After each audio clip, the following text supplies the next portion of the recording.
观众朋友们好，这里是大时局，我是芷哥。一边喊过紧日子，一边造航母，这画面真是够讽刺的。就在福建舰高调入列，习近平亲自登舰检阅的同时，中共中央军委办公厅副主任邱扬却罕见放话，全军要勒紧裤腰带，要过紧日子。这不是一句口号，而是北京军界的警报。一边是三亚海面上的航母升旗，官媒镜头拼命刷存在；另一边是财政部门在清查军费，要求低成本、可持续发展，两张完全对不上的剧本，正拼出中共当下最真实的样子。外表要硬，口袋却要省。更敏感的是，这句过紧日子过去只出现在地方政府或党政机构，如今进了军委读本。背后是什么？是财政吃紧，是军中反腐后的清查账本，还是北京意识到钱真的不够用了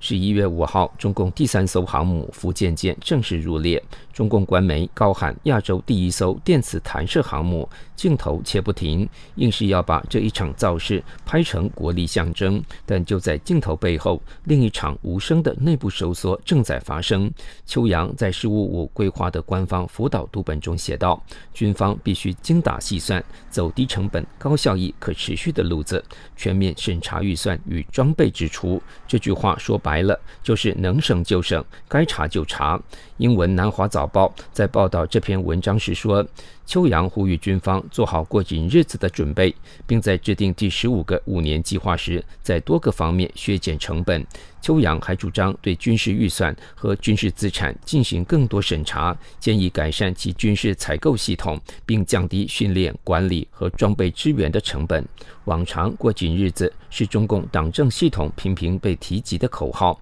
但在军方较少使用。不过，中共军报去年6月20号曾发消息称，中央军委办公厅印发勤俭建军文件，提及过紧日子，提高军事系统运行效能和国防资源使用效益。结合过去2年装备采购倒查、多名上将密集出事的节点来看，这种勒紧裤腰带、清查账本的调门，既是反腐后的制度回补，也是财力转紧的现实回应。用更口语的话说，花钱必须花，但得花在能打仗的地方，而且每一笔都要说得清。11月5号，中共第1艘全部自行设计研发的航空母舰福建舰入列。中共党魁习近平亲自出席在海南举行的交付仪式，并检阅航母。福建舰配备了平整的飞行甲板和电磁弹射器，比早期的航母更先进，让北京在航母技术领域缩短了和美国的差距。目前为止，以福特号航母为代表的美国是唯一拥有使用该技术航母的国家。2015年，美国海军情报办公室 ONI 记录，中国拥有255艘战斗舰艇，到了2025年，这一数字已经达到400艘左右，而美国为300艘，所以中国海军在战斗舰艇的数量上已经超过了美国，成为世界第一。不过，美国海军的舰艇吨位比较大，总吨位还是美国的海军第一。法媒报道说，自从第2次世界大战以来，还没有哪个国家的海军舰队可以以如此惊人的速度发展。纽约时报也发文表示，中国福建舰航母正式入列，进一步挑战美国的海上霸权。按照中国海军这样的造舰速度，10年后2035年，中国海军就会在整体上超过美国，成为世界上最强大的海军。中共不惜成本的扩充海军军备，在中国经济明显下行的当下，是否会陷入前苏联的灭亡螺旋，成为很多人的疑问。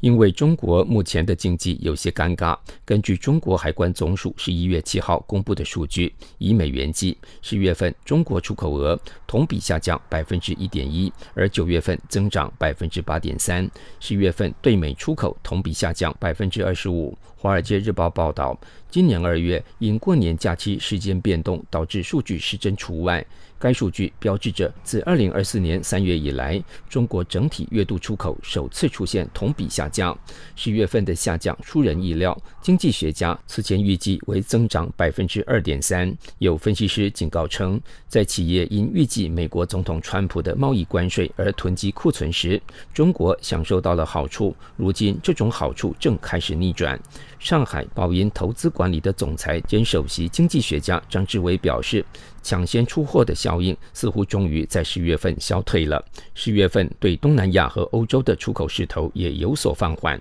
中国10月份进口同比增长 1.0%， 低于9月份的 7.4%。这些市场都无法弥补因关税而导致出口美国的下降带来的损失，拉动中国经济的所谓三驾马车：基建、内需和出口。其中基建和内需都已经熄火了，现在中国就是靠出口在拉动经济，但是现在中国出口这架马车也要熄火了。稍早的数据显示，采购经理人指数跌至6个月以来最低点，显示全球市场短期内已经消化有限的中国商品。工厂业主报告，新出口订单显著下降，尽管上季度出口大幅增长，但中国经济增速放缓至1年来的最低水平，未来几个月增速可能会进一步放缓。经济学家估计，失去美国市场已经使中国出口增长下降约2个百分点，相当于国内生产总值 GDP 约 0.3% 的损失。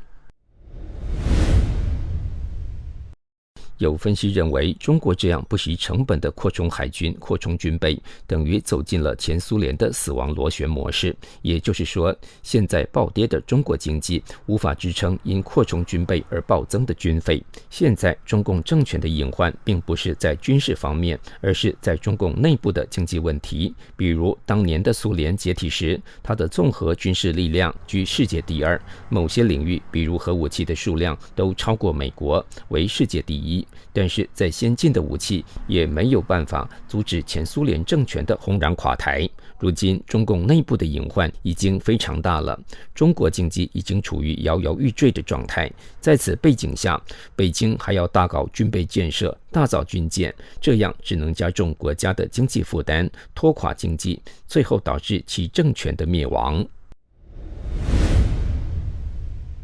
11月6号，加拿大华裔作家、民运活动家盛学在 X 平台发推文披露，有在中共宣传系统工作的友人告知，川习会后，他们接到口头通知，近期不要谴责美国，不要过多批评美国。盛学表示，这个消息并不令人意外，一句不要就是中共整个宣传系统的密旨。指令下达后，微博相关话题迅速降温。官媒社论语调明显柔化，在美国活动的大外宣账号也随即消停。10月30号，美国战争部长海格塞斯和中共国防部长董军在东盟国防部长扩大会议期间会晤。海格塞斯在会晤后发声明说，这是一次富有成效的会晤，并强调了维护印太地区力量平衡的重要性，重申了美国对中共在南海、台湾周边地区以及针对美国在印太地区的盟友和伙伴的活动的关切，表示将继续坚定捍卫自身利益，